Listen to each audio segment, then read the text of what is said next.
Mes bien-aimés dans le Seigneur, bon Dieu bénis nous. C'est Sœur Manassé qui rentre là, car nous pour un sujet spécial. Sujet qu'on a développé pour vous après-midi, c'est la bataille de Gog et de Magog. La bataille de Gog et de Magog. Gog est le descendant de Ruben, selon 1 Chronique chapitre 5, versets 4 à 5. Gog et Magog symbolisent des ennemis de Dieu qui tenteront après le millénium une révolte à la fin des 1000 ans de Jésus-Christ sur la terre. Gog et Magog symbolisent les nations ennemies d'Israël. Maintenant, quelles sont les étapes de cette bataille? Les étapes de cette bataille sont nombreuses et certainement nous allons les énumérer pour vous. La première étape de la bataille de Gog et de Magog, dans la bataille de Gog et de Magog, Satan est libéré. Apocalypse chapitre 20, versets 7 à 8. Quand les 1000 ans seront accomplis, Satan sera relâché de sa prison. Mais bien aimé dans le Seigneur, il faut dire que lors du millénium, l'une des caractéristiques du millénium, Satan marre pour 1000 ans et le chiffre 1000, c'est le chiffre de la miséricorde. Mais après millénium, Satan a relâché pour aller attaquer les saints. Et c'est comme ça la bataille a commencé. Et première étape bataille de Gog et de Magog, Satan est libéré.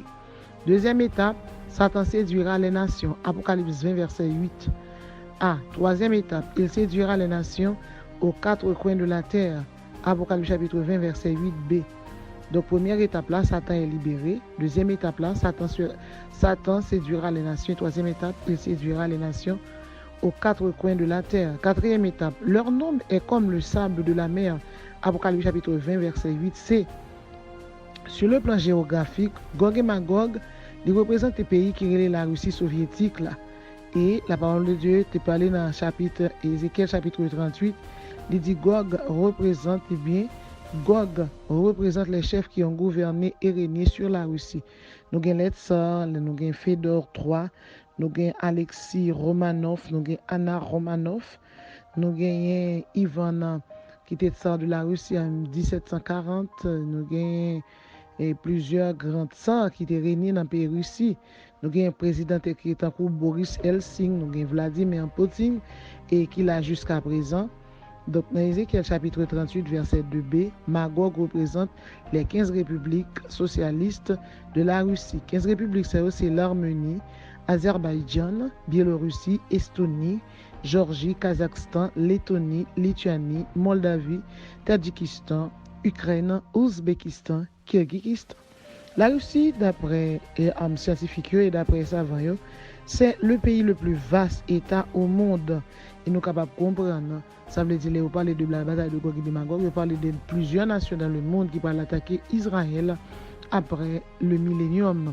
Selon la parole de Dieu, la Russie sur le plan géographique représente Gog et Magog, mais sur le plan symbolique, Gog et Magog représentent tout ennemi d'Israël. Dans le pays de la Russie, on cultive surtout lait, pommes de terre, céréales, viande. Et nous sommes capables de comprendre que la Russie est un grand pays lié. Et actuellement, nous connaissons Vladimir Poutine fait sortir un missile là qui relève Satan 2. Cinquième bataille Gog et Magog là, l'armée de Satan envahira Jérusalem. Apocalypse 20, verset 9. Donc, lors de la bataille de Gog et de Magog, l'armée Satan a envahi Jérusalem. Sixième étape là, le feu du Seigneur Jésus dévorera les rebelles. Apocalypse 20, verset 9. Ils ne peuvent pas attaquer ni faire rien parce que du feu absolument c'est là, il a consumé. La Bible dit le feu du Seigneur Jésus dévorera les rebelles et Satan sera jeté dans les temps de feu et de soufre. Apocalypse chapitre 20. Nous sommes capables de comprendre. Et pour dernière étape là, la Bible dit Satan est jeté dans la géhenne pour être tourmenté au siècle des siècles. Apocalypse 1, verset 10. Satan sera tourmenté au siècle des siècles avec la bête et le faux prophète. Nous venons de voir avec vous environ 9 étapes de la bataille de Gog et de Magog. Chaque chrétien qui attend des temps fini. Ce n'est pas le moment qu'on a pour bêtiser, pour vivre dans le péché. C'est le moment pour l'évangile prêcher avec puissance, avec onction, parce que Jésus-Christ est à la porte. Donc la première étape de la bataille de Gog et de Magog, Satan est libéré. Apocalypse 20, verset 7 à 8. Deuxième étape, Satan séduira les nations. Apocalypse 20. Troisième étape, il séduira les nations aux quatre coins de la terre. Apocalypse 20, verset 8b.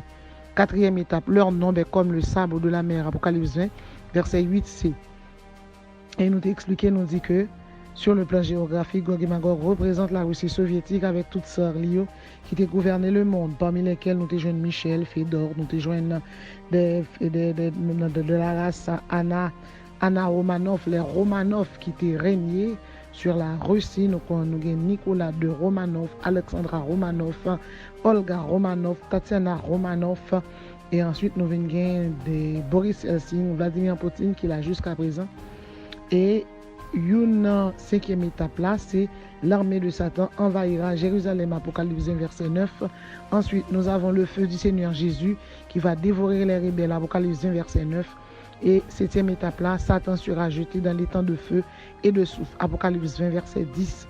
Huitième étape, Satan est jeté dans la géhenne pour être tourmenté au siècle des siècles, Apocalypse 20, verset 10. Satan sera tourmenté au siècle des siècles avec le faux prophète. Mais bien aimé dans le Seigneur, Jésus est à la porte. Retiens ferme ce que tu as, afin que personne ne prenne ta couronne. La victoire appartient aux chrétiens, aux chandeliers d'or, aux ambassadeurs. Nous sommes les chandeliers d'or. Nous sommes des vases d'honneur. Que le Seigneur vous bénisse.